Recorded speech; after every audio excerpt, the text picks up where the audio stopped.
Like a Wookiee-like performance just I now. have a Wookiee on my shoulder. I wish they'd do a new Christmas special. Let's try to keep religion out of this. Hey, I have a right to celebrate Life Day just as much as anybody else has a right to celebrate Christmas. Do you have to watch that cooking show with that alien lady? I know. I once made myself find all the pieces of the holiday special on YouTube and watch them, and I was like, "This is for real. This Check her happened." out. I have her right here. The loin is very tasty and serves 4 nicely. She's making a bantha lump or rum. A bantha lump is about right. You know, the thing about bantha lump is then you just end up giving it to somebody else next I year. know. I want to be a carrier. The joke is there's only one bantha lump. Yeah. It just keeps getting passed around. I panicked about Pretend I'm Dumb about Star Wars Episode 7 yesterday because I realized I only have one visual aid, BB-8. Oh, right. So if I want to do it on Saturday, I need to order. So I had to, Scott. I had to buy the set of action figures. Oh, you did you? Yeah, I had to. For work. For work, exactly. Whatever they are. So I have a Ray and a Finn and a Phasma coming. Oh, those are so cool. Those are the big ones then. Yeah, and there's 2 others in the set. I bought whatever the set of 5 is that you can get. I got a Chewie, a Scout Trooper, and a Nice Boba Fett, and they were all out of the new ones, so I was happy to get what I could get. Boba Fett. Boba Fett. Boba Fett. Where? I thought you were blind. Best part about that line is I just repeated it. He didn't even say it twice. If you go back and watch, you'll be like, oh, yeah. Good job, George.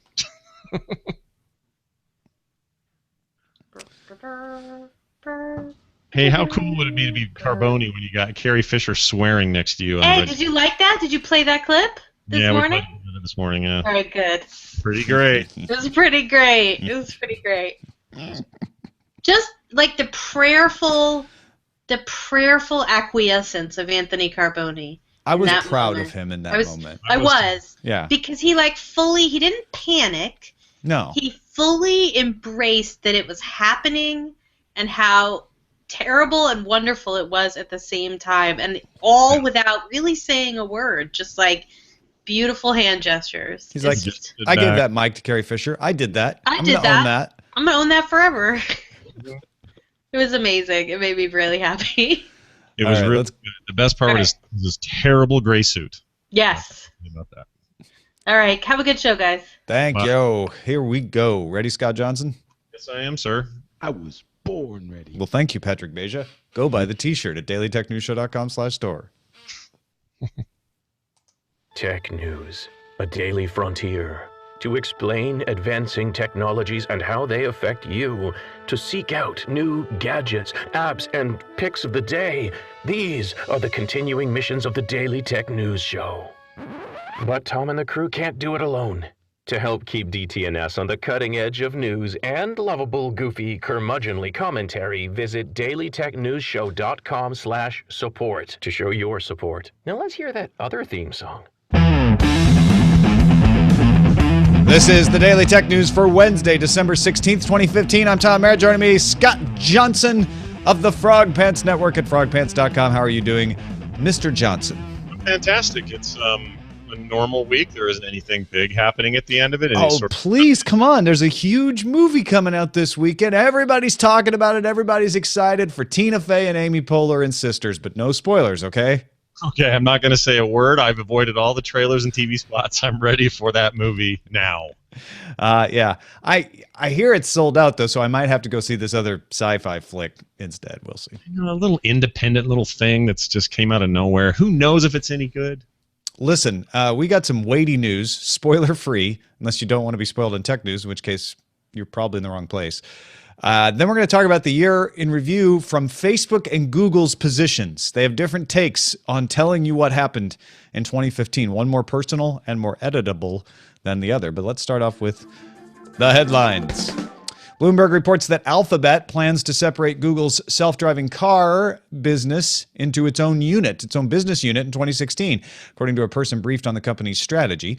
The source also said the fleet of large and small cars would offer rides for hire So kind of an Uber-like situation, and could be initially deployed in confined locations like college campuses, military bases, or office parks. That might get it around some regulatory issues. San Francisco and Austin would be the most likely cities to launch the service. Meanwhile, Ford said on Tuesday that it has secured a permit from California to begin testing its self-driving Ford Fusion hybrid car on public roads next year. More than a dozen companies now testing these on the roads in California and several other states in the U.S. Yeah, it's interesting that the Google seems to have a business plan for it, or at least this would indicate that. And that's not something you've seen much of before now. You see a little bit of that, but mostly it's people saying, yeah, the technology is getting to this point, and we're testing in these cities, and we'll start small and see how far it goes. But I've never heard anybody say, oh, well, this could be a service that you could pay for or use. I mean, I assume something would come out of that, but I didn't think it would be Google. I figured this would be licensed out or something, but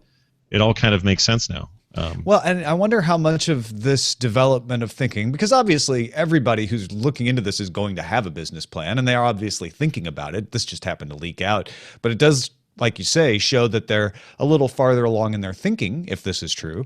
Mm-hmm. And I wonder how much of that has to do with the idea of, hey, this isn't just going to be some experimental project that somehow tries to boost search results. We're going to spin this out into its own business unit, and it's going to have to make money on its own.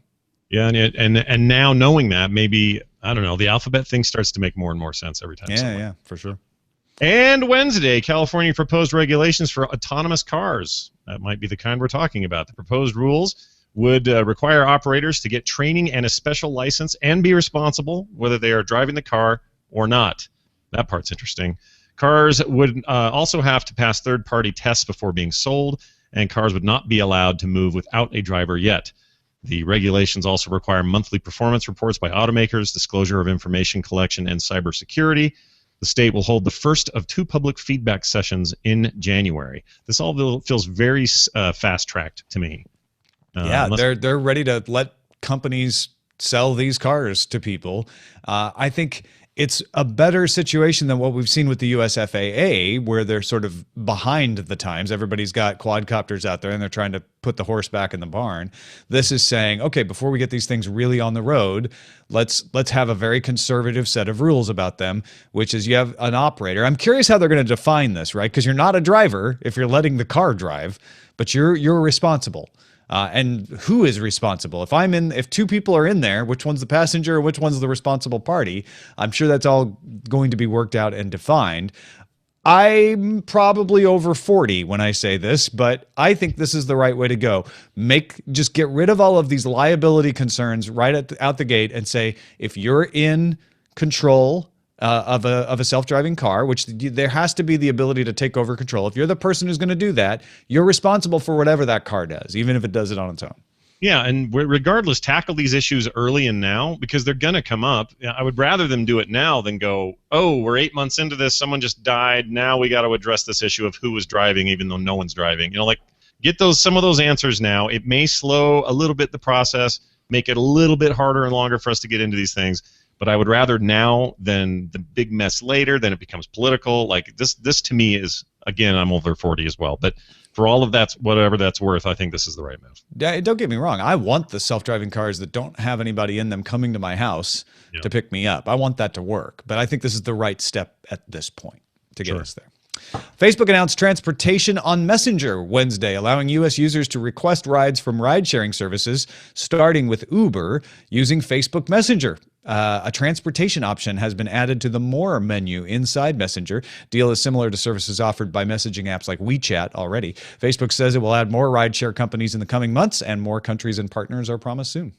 Also, very nice of them to quit asking me if I want to set notifications every time I open that app. That was a nice move by them. So thank you, Facebook. So that's what you think of when you think of Facebook Messenger these days. Every time, which is... Yeah. Again, I don't think they wanted me to think of that, but that's what I do. This is a catch-up move by Facebook Messenger, saying you should use us like you do WeChat in other countries, please. Please. Please? Pretty please. Apple Insider reports social media analytics company Topsy Labs getting shut down on Tuesday. Whoa. The company's website now forwards to an Apple page on how to do searches on iOS 9. Apple bought Topsy in December of 2013. It was one of 4 companies authorized to collect and sell Twitter's data. I assume that means, does that mean there's an opening for a 4th company to take their place? I wonder.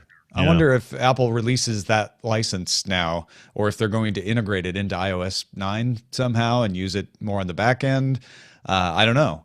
It is a pretty ham-handed way. Topsy just said, no more. This isn't exactly what they wrote on Twitter, but it was basically, goodbye, no more from us, we're done. And then redirecting it to a search page of like, here's how to search in iOS. Like, if you're into Topsy, this is not a very satisfying way to see this go away, but it's also totally expected. Even though they let it run for a couple of years, Apple does this. They buy things, they shut them down, and they absorb them into their own body like the Borg. Yeah, maybe they could call it Turvy now, because it was once Topsy. Now it's done Turvy. By the way, Shane in our chat room, referring earlier to the idea of you being responsible for a self-driving car, said you're an owner of a car like you're the owner of your dog. Oh, interesting. You don't drive the dog, but if the dog does something, you're responsible for it. I kind of like that. That's interesting. Or if you have, I'm guessing if I put a Roomba in a mall and it tripped an old lady and she broke her hip, I'm probably responsible for. Yeah, even though you weren't driving the Roomba. Yeah. Right. Yeah. At DJ Fission's suggestion, we mentioned that Congress has been trying to pass a Cybersecurity Information Act. You might have heard it referred to as CISA, C-I-S-A. It's been objected to because it had not included sufficient privacy protections for some people's belief. Last night, U.S. Speaker of the House Paul Ryan announced the Consolidated Appropriations Act of 2016. Now, that is a budget bill. It's a big budget bill. It's necessary to fund the United States government. And within that bill, you'll find Division N, Cybersecurity Act of 2015. On page 1729 of 2009, you'll find Title I, Cybersecurity Information Sharing, which it says could also be used, the short name, Cybersecurity Information Sharing Act of 2015, which is actually longer. It's the entire text of CISA without privacy protections included as part of the budget bill. The current version allows direct sharing of information with the NSA without anonymization of data. You made it. You totally made it. I'm so impressed. Here's what I would say about this thing. I don't have any problem. Well, okay, let me take that back. I kind of always have had a problem, as little understanding as I have about the way government works. I've always had a problem with stuff being jammed into other bills. Is this a case of Paul Ryan or whoever else trying to sneak something past everybody? Because it's in a gigantic document. Now, obviously, it didn't sneak past anybody because we've seen it and now we're talking about it. But that's how this feels. Yeah, no, they're doing other things in this bill as well. For instance, providing insurance extensions, which Jon Stewart had gone on The Daily Show as a guest to plead for. That's also not necessarily supposed to be in the budget, although it's something you have to spend money on. This is also something you have to spend money on. It is a common thing to happen, is to take a bill, attach it to another bill so that it slips through. But I think what's unique about this is there have been objections to this tantamount to SOPA PIPA objections. People are very upset. Senator Ron Wyden has called it essentially a surveillance bill without, under another name. And you have tech companies supporting it because they want to have the ability to share information without liability. It will improve some security to be able to share information with each other and with the government to fight the bad guys. This will have that effect. It will have a good effect in that way to say, I wouldn't normally want to share this data because I'm worried about liability, but now I can, and it'll help us move against the bad guys faster.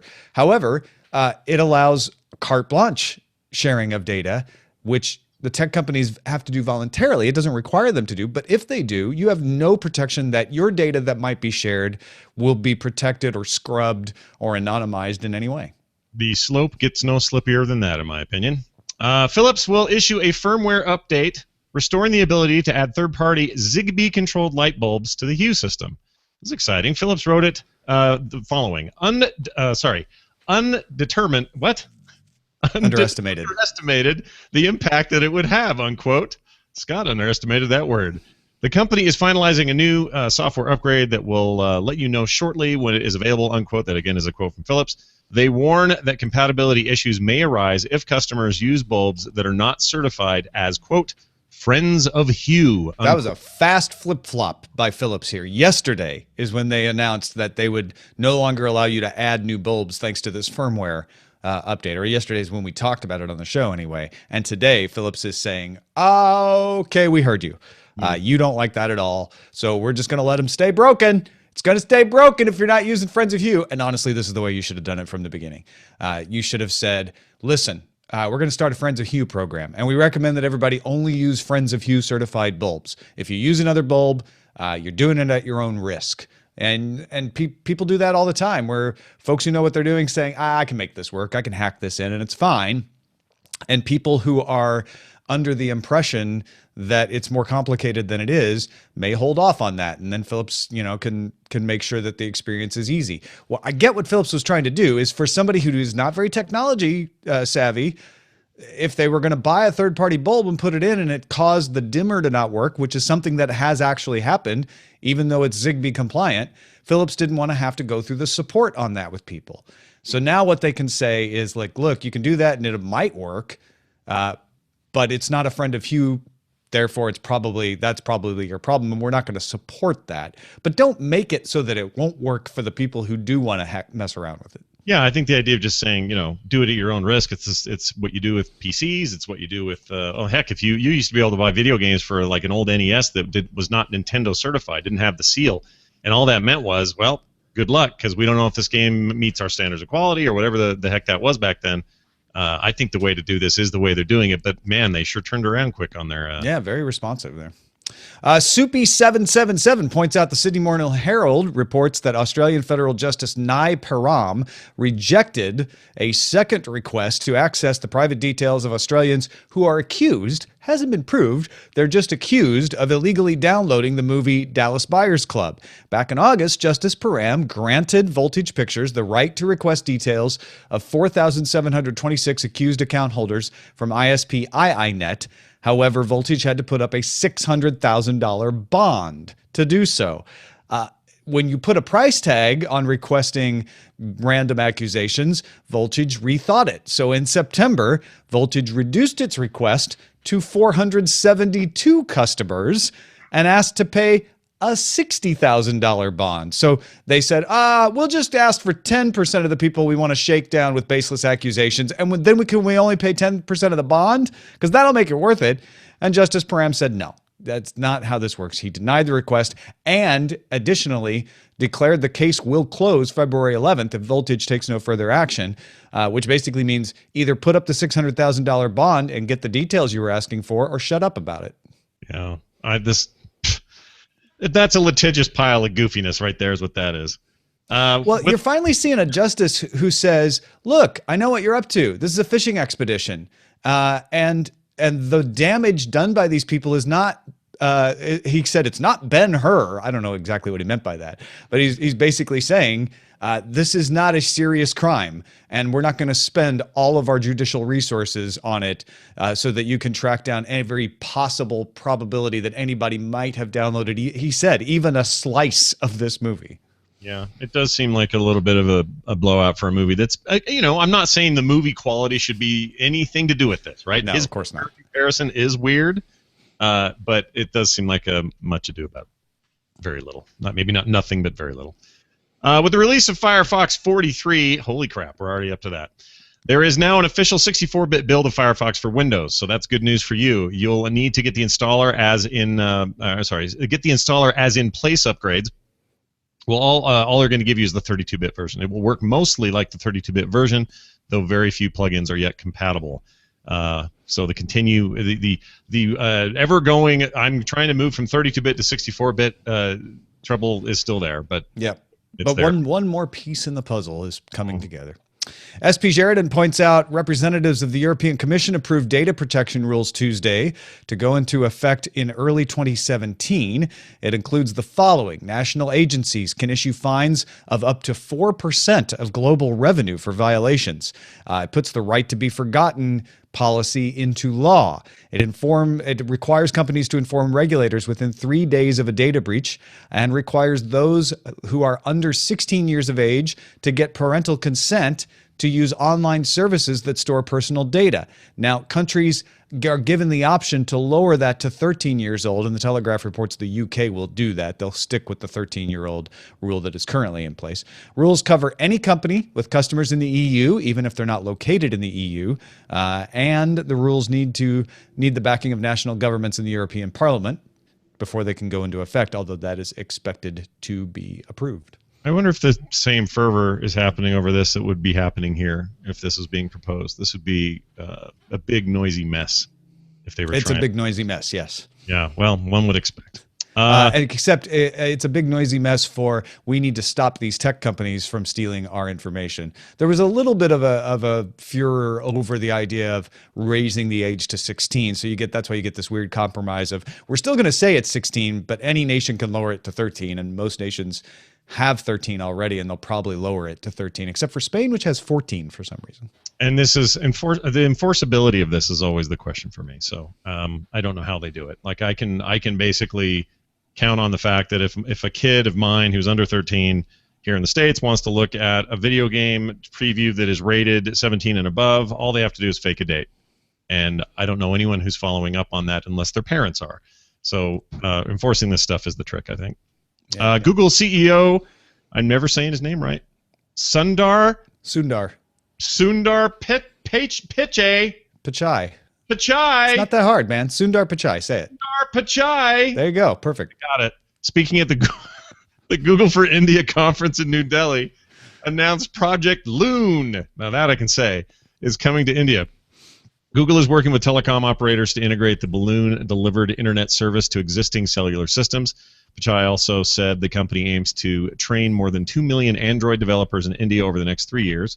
Separately, Google announced a Launchpad accelerator program to provide mobile startups in India, Brazil, and Indonesia to support with support and up to $50,000 in equity-free funding.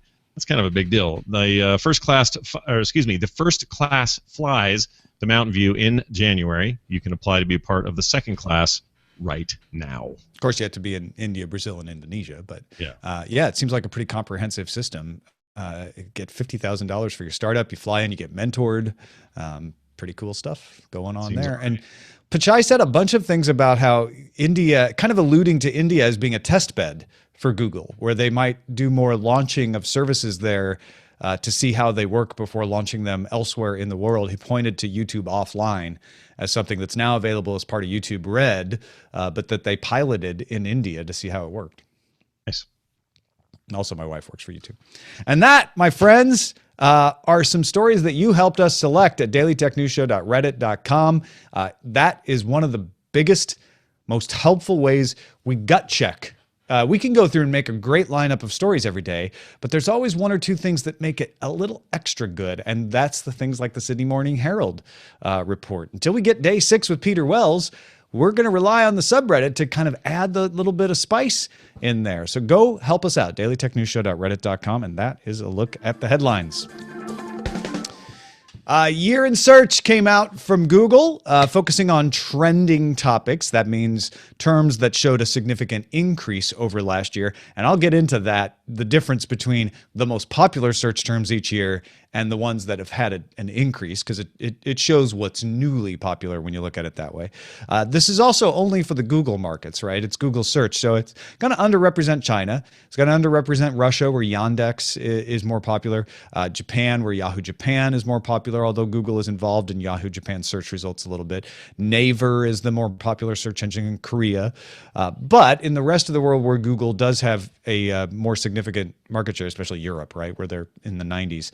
The top Google trending terms in 2015, Scott, are you ready? Yep, I'm ready. You already know about it because we talked about it in the morning stream. But number 1, NBA player Lamar Odom. Number 2, Charlie Hebdo, the magazine in France. Number 3, an adventure game called Agar.io. Number 4, the big movie this year, the most popular movie according to Google, Jurassic World. And number 5, Paris, of course, unfortunately, because of all the news regarding the attacks in Paris twice this year. Yeah, it's interesting. We were talking this morning, and I still feel weird about the difference between this and last year's, or I guess maybe I feel weird about what we're searching for. And while this is worldwide, First time I ever heard of agar.io was today, and I went to check it out, and it is very nondescript, and I have no idea what the heck that game is. It's almost impossible to tell when you get there. There's precious little to even explain what's happening. So that to me is Dr. Payne says it's my favorite dot-based adventure game. It must be someone's because it's third on the list. The Hebdo and Paris ones make sense to me. Lots of news coming out of Paris this year. A lot of interest in that.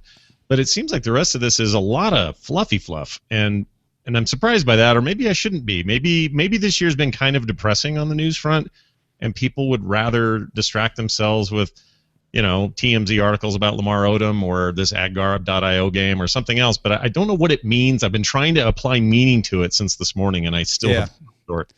Well, if you go to google.com/trends/story/2015_global, we'll have the link in the show notes, you get a better look. They show that November had 897 million searches for Paris Under Attack, that in December, 155 million searches for Star Wars. They go month by month. Water on Mars in October, Rugby World Cup, September through October, and it starts to look more like what you'd expect, the big stories of the year. Maybe it's just the fact that we, for some reason in this year, didn't stay on a particular story very long.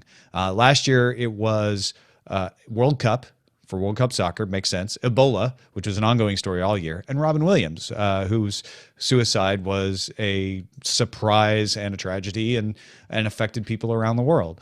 This year, when you look back at Cecil the Lion, which kind of went hot and fell down, Women's World Cup, Greece on the brink, China crisis, all of this stuff, makes sense, but it didn't last. We didn't keep thinking about it all year. I guess that's true of a lot of these things. I was looking at the movie list, and I only looked at the top 5 this morning, which did not have Star Wars in it, which surprised me.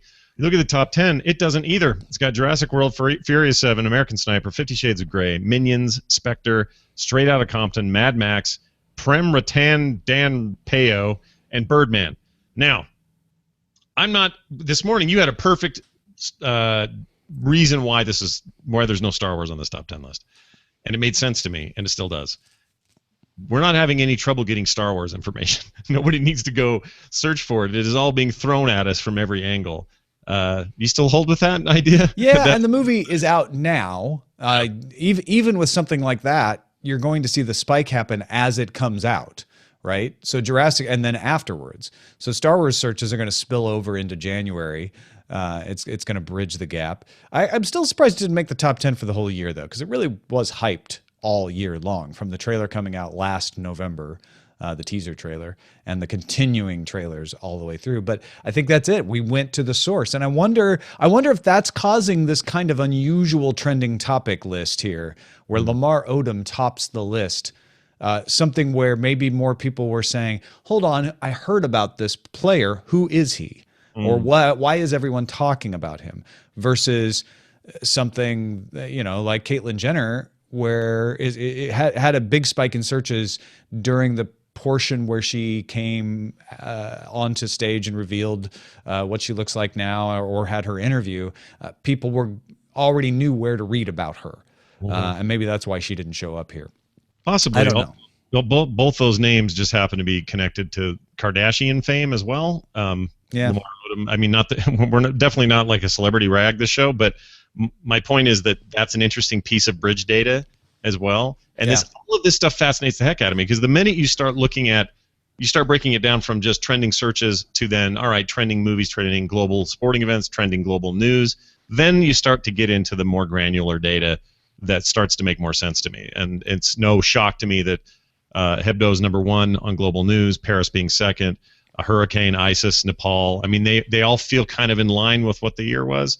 Yeah, when you look at consumer tech, my theory about, maybe people are going to the source more often falls apart, because people are looking for iPhone 6S, then the Galaxy S6, then the Apple Watch, then the iPad Pro, LG G4. It's kind of exactly what you'd expect.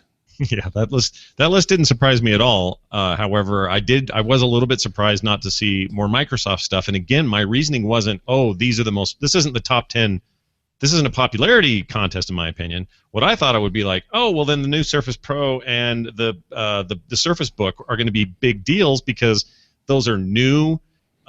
People are going to want to find out about them, so they're going to search for them. So I wonder, do you think like Microsoft or other, and they've got their own Bing search engine that may give them their own data, but do you think they look at this kind of data and go, we see no Surface Book on this top 10 in consumer tech. That means we were not good enough about making sure that name was rememberable, or we got it out in enough outlets the day we did it, or whatever the reasons are. Do you think they use this data in that way?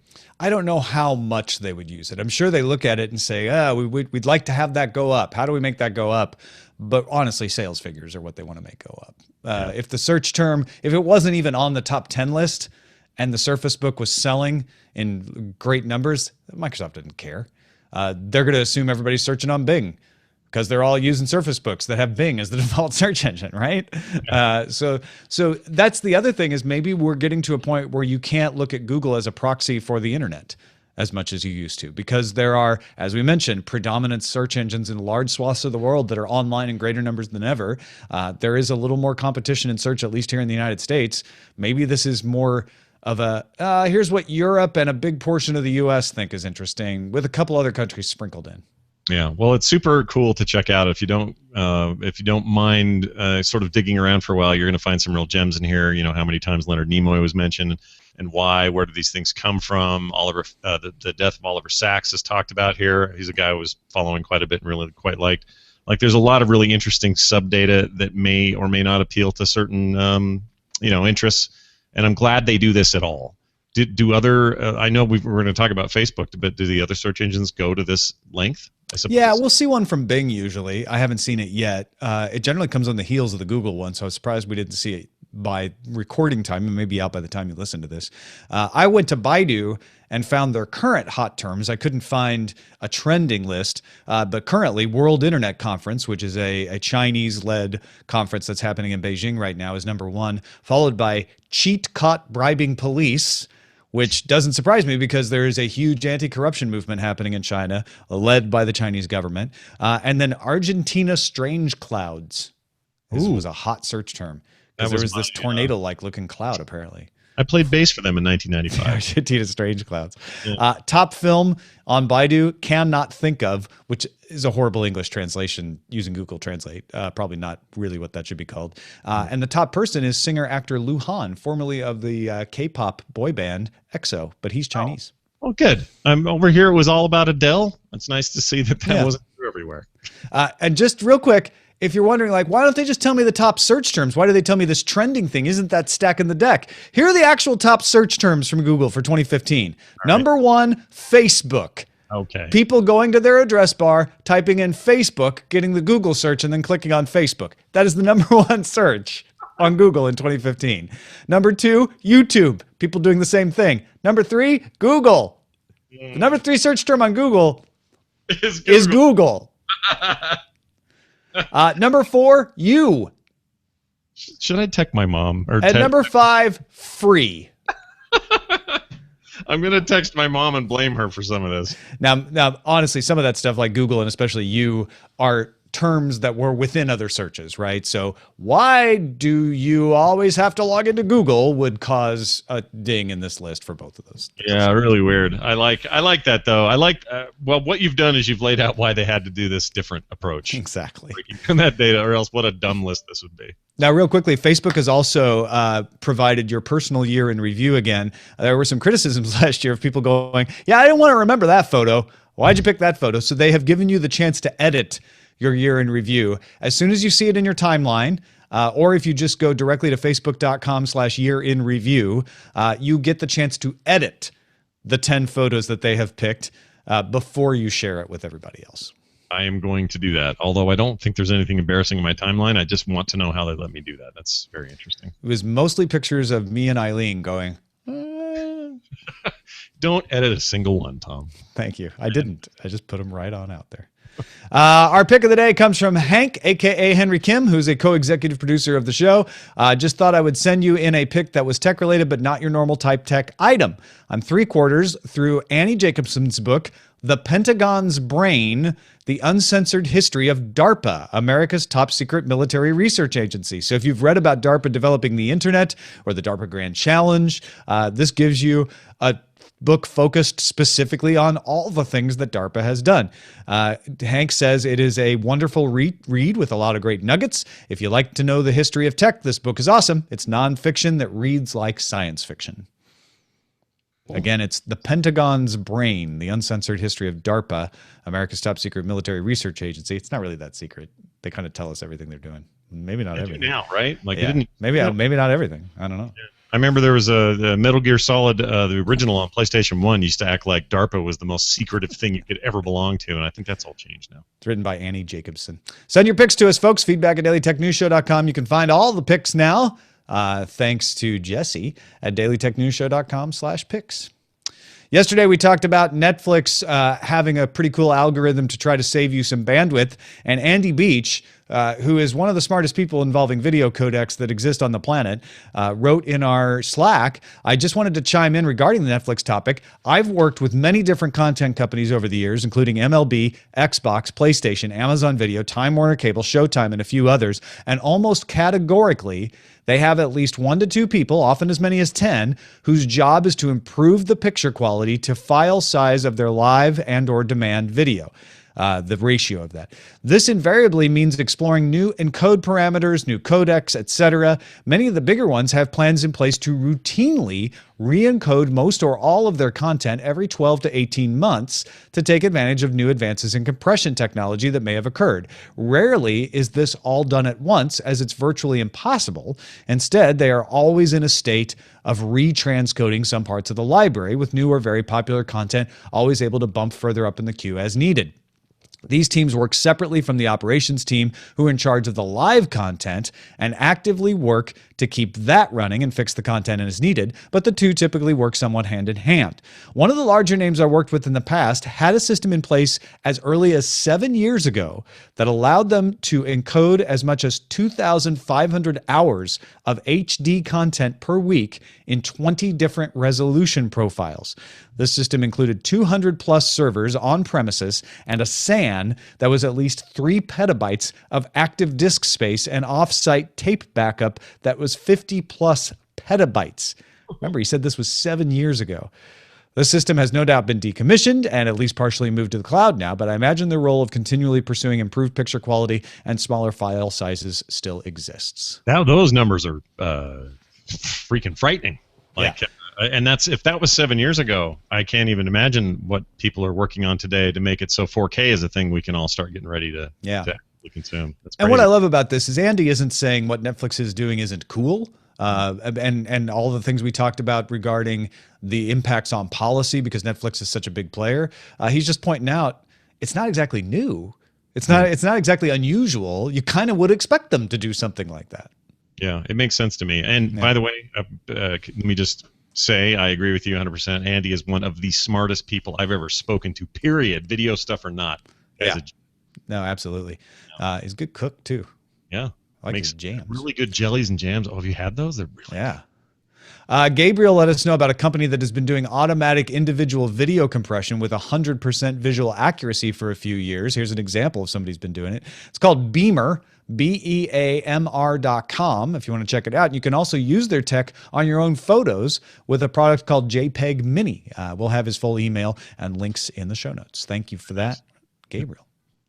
Search out, by the way, search out Andy Beach on Google and search out the word jelly afterwards, and you'll find what I'm talking about.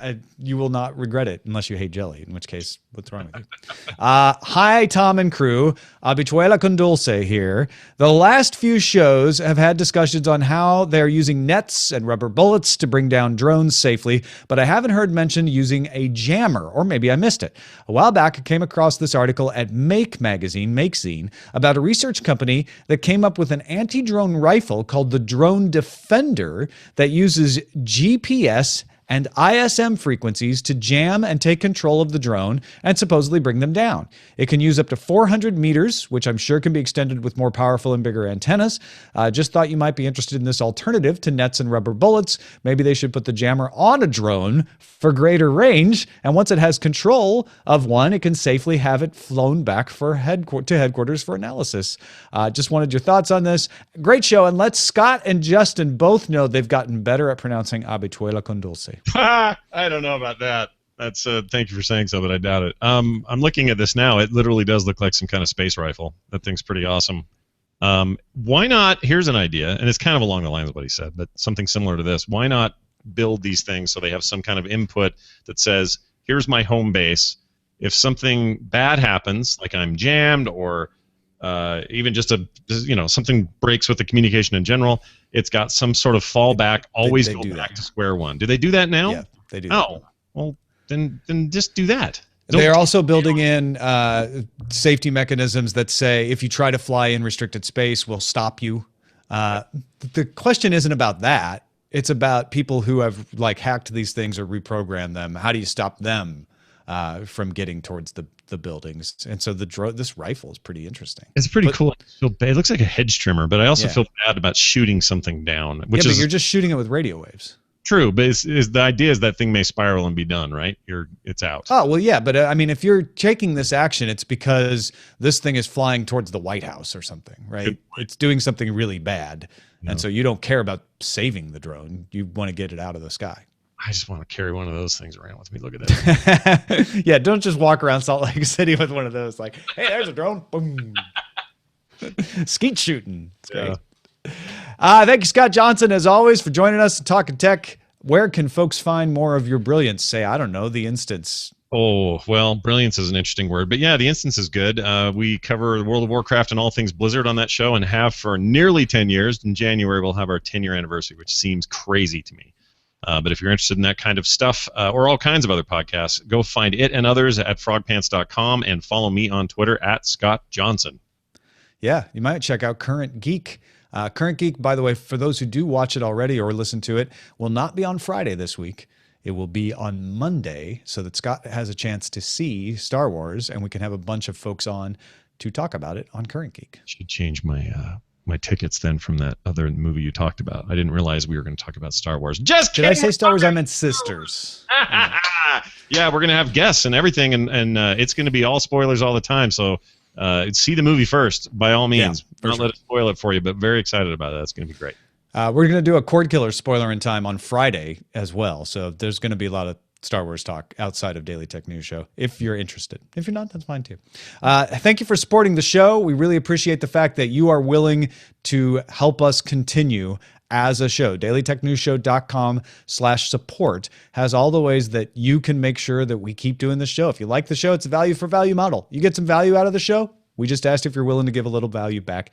Patreon.com/DTNS or dailytechnewsshow.com/support.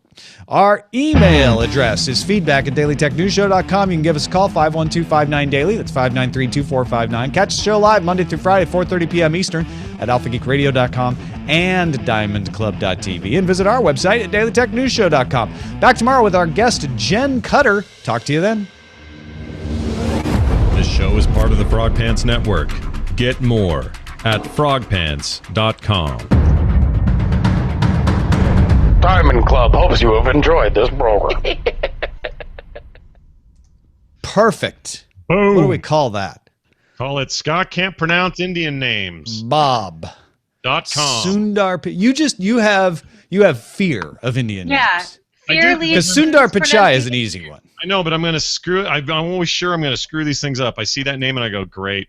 That one you can just pronounce it the way it looks. Sundar Pichai. If it was a sci-fi name like Maz Kanata, you wouldn't have any problem with it because you wouldn't be scared that you'd be mispronouncing a real person's name. So just think of it as a Star Wars character, Sundar Pichai.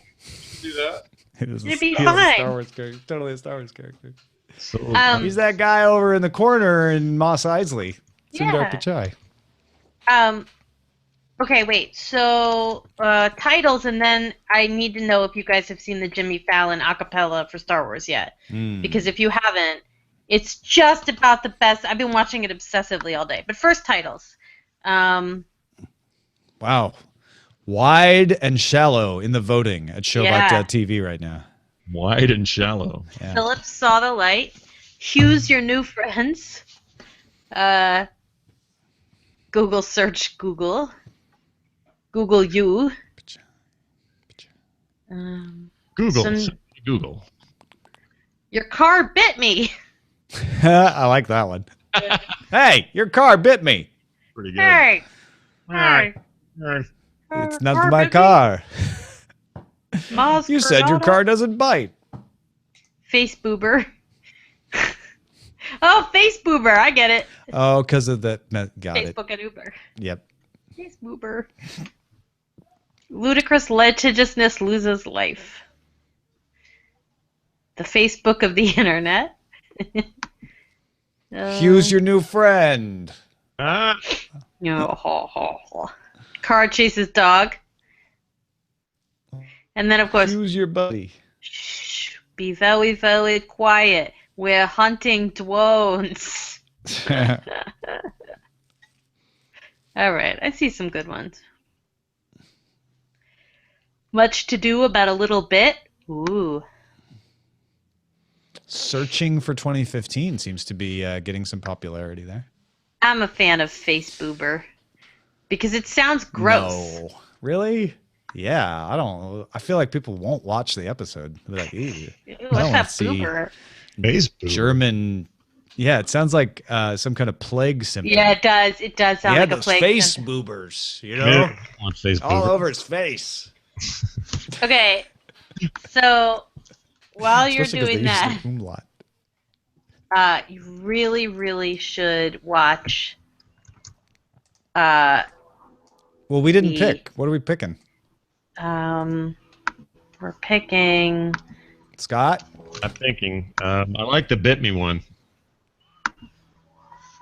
I may be a little. Car bit my It face. has some action. It's got some action quality. Yeah. Goober. Where is it? Goober. Oh, Goober. Goober. that doesn't even make sense. No, but I like No, it. but I like it. Oh my gosh. Makes no sense. Things must not always make sense. Goober. But you have to put the little umlaut thing or whatever in the middle. Yeah. Well, it doesn't even. What does it apply to? What does it No, mean? It's so stupid. it doesn't. It's just funny. I don't even know what story it's supposed to be referring to because Google isn't doing Uber. I know it doesn't technically make sense. So it doesn't apply to the show. No, That's all but I'm it's saying. doing like a. They're You just like the fact that you get to say the word goober. Goober. Yes. And Google's maybe getting into an Uber-like business, maybe. Oh, thank you. Okay, that's what I was forgetting. We did talk about that. Yeah, a little bit. All right. But it's a stretch. I'll give you that.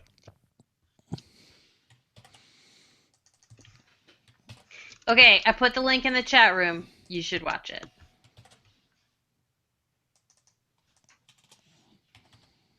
Oh my gosh, I'm shipping books today. I'm so nervous. Yeah. I can't wait to get my book.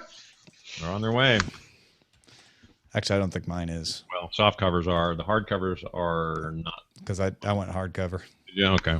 Did you really? Go hardcover or go home. Hell yeah, I did. It was nice. Actually, it was the same either way for us. It just cost you more.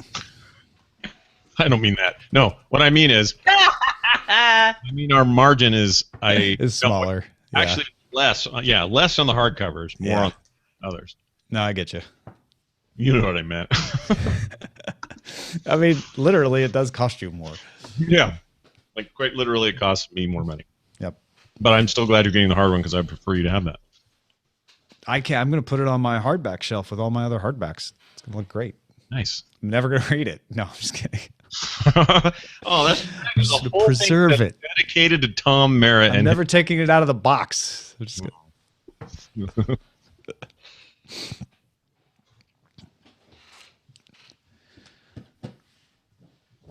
So what is this, the acapella Star Wars thing that you're You making gotta everybody just watch? watch it. I put the link in the I chat room. can't watch it. oh, it's the The Jimmy Fallon. Yeah, it's and really the good. Roots doing Star Wars music with all the stars of the movie. It's amazing. Oh, okay. Thank you. That's what I was looking Pretty for. incredible, actually. Did you see that "Hello from the Dark Side" Adele thing? That somebody- No, Yeah, that was pretty great. It's that also sounds really great. good. It's really well sung, which is nice. It's not just some Hello crap from singer. the dark side. Basically, it has a lot of great little referential fan servicey lyrics in it. Yeah, that was Variety's problem with that parody video. It's just a lot of fan service. Yeah, too much fan service. They like their fans and want them to have a good Derivative. yeah, What? What's wrong? What are we bashing on? variety. Oh, well, they can go suck it. That's what I say. We deserve a little fan service after. 40 Thieves is off to watch Star Wars. Yeah, I used to like 40 Thieves. whatever. 40 Thieves. No, go enjoy it if you can. I would. If You I know were what came in the mail while the show was happening? The Jurassic World trailer. Ah. So, I mean, screener. So my moral dilemma, I'm safe. Do you want to explain why that is a big Yes. deal? Because I don't So, think we talked about it on the I got one of pre-show. those UPS notifications the other day that said you missed a screener because Matt gets them for WGA, and I was really nervous because there's reports of screeners going around for Star Wars The Force Awakens, and I didn't know what I would do if the flippity blinking movie showed up at my house 2 days before I'm supposed to watch it in the theater. And like Matt, the conclusion I came to is that I would be divorced upon, like Matt would divorce me. And so because I would definitely watch it. Like there would be no way not to, even though it would be against the better interest of humanity. So thank God it turned out to be the Jurassic World screener. Yep. Now you can enjoy that and the stupid Yeah. scrolling text that says "Don't pirate this." Much Yeah. more. Just relax and watch it now. Yeah. Silverblade, her husband gets screeners. That's Yeah. why she's getting a screener. Yeah. It's for writing movies. You He's get a and being in the WGA. screenwriter. So when you see screens at a movie, her husband writes those. Yeah, he wrote those. In fact, his movie's on Netflix now if you want to see it. Mark and Russell's Wild Ride. There, I promote. That was my daily promo. Yeah, it's a good plug. It's there for people to watch. I got Christmas presents from my sister-in-law Oh, Cool. right before the show started. And then she texted me, UPS says it was delivered. Like, yes, it was to me. to me. I'm like, damn, she is on it. Making sure. Didn't know Natalie Portman was going to be Jackie Onassis or Jacqueline Kennedy. Oh, yeah? And what? That's great. Something called Jackie. She looks great. I was just looking at Variety.com again. It's one of the Oh, stories. gotcha. That's cool. I like her. Hello from the dark side. You got to hear that. It's really good. Actually, I have it right here. I'll just play the first little clip. It goes right into it.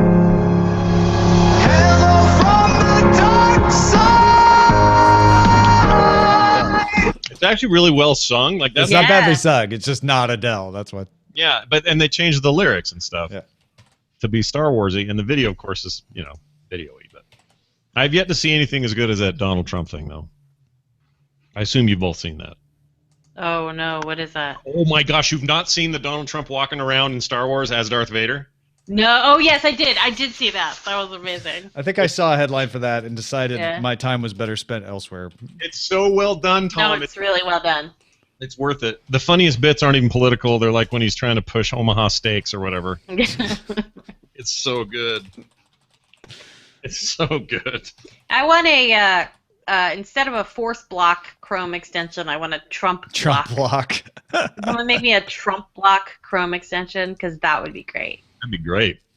There's got to be such a thing. Yeah.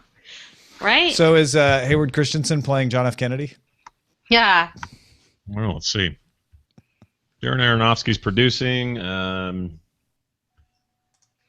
Credits include. Let's see. Yep. Hello. Here we go. Side. Also, I am not Adele. Just Oh no, these are other movies they're talking about. Oh, okay. Here we go. Natalie Portman, Peter Sarsgaard, who's usually naked if he gets a chance. Scandinavians. What do you do? True. Glenn Herwig and John Hurt. Can I take my shirt off? I assume he's playing. Bugging me. He's playing a shirtless John F. Kennedy. Yeah, why not?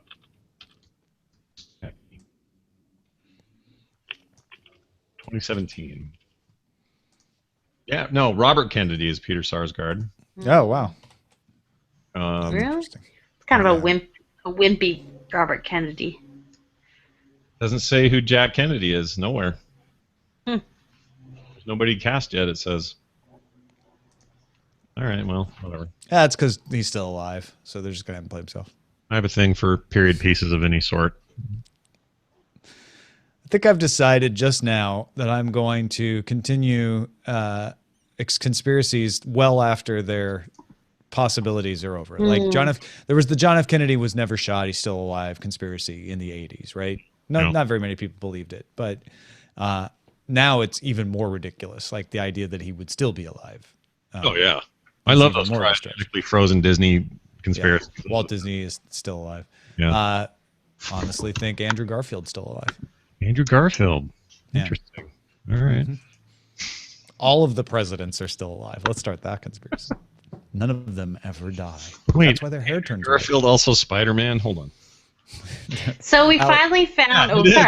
The actor who played Spider-Man was Andrew Garfield. Also, I didn't never. I think I just merged the actual president's name then, because I'm James A. Garfield, not Andrew Garfield. I think Andrew Garfield is still alive. He was the one that what's his name? Mark Zuckerberg screwed in the social network. Right. Yeah. Eduardo. A fine president. So we just found out, we just discovered the one thing that TMZ will not destroy. What? And that is Star Wars. Oh, they haven't done. No, because apparently someone is shopping footage of a quote pivotal moment in the movie around, and they won't take it. I mean, obviously they're terrified of Disney / Lucas lawyers, but I like to think it's the one line TMZ won't cross.